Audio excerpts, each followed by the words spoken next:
নমস্কার, জয় মা তারা। আমি অ্যাস্ট্রো হিমাংশু ভাগ্যের দুয়ার থেকে আপনাদেরকে জানাই আন্তরিক শুভেচ্ছা, ভালোবাসা। আজ আমি যে প্রেডিকশনটি করতে চলেছি, জাতকেরা হলে ডান হাতটিকে দেখুন আর জাতিকারা হলে বাঁ হাতটিকে দেখুন। এইটা হচ্ছে আমাদের বৃহস্পতির ক্ষেত্র। তো এই বৃহস্পতির ক্ষেত্রে যদি এই ধরনের চতুর্ভুজ চিহ্ন থাকে, তাহলে এইসব জাতক জাতিকারা জীবনে প্রচুর অর্থ, ধন, সম্পদ, প্রপার্টির মালিক হতে পারে। এরা জীবনে প্রচুর অর্থ উপার্জন করতে পারে। কিন্তু এই যে এই চতুর্ভুজটা থাকলে এরা মানে যে পরিমাণ অর্থ উপার্জন করবে, তার পাশাপাশি কিন্তু এদের এক্সপেন্সটাও বেড়ে যাবে।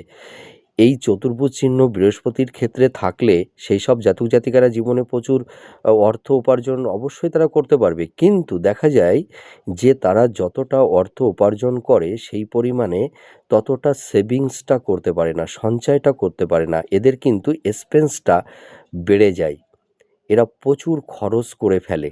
আপনারা মিলিয়ে দেখুন এই প্রেডিকশানটি কতটা ম্যাচ করছে। নমস্কার, জয় মা তারা।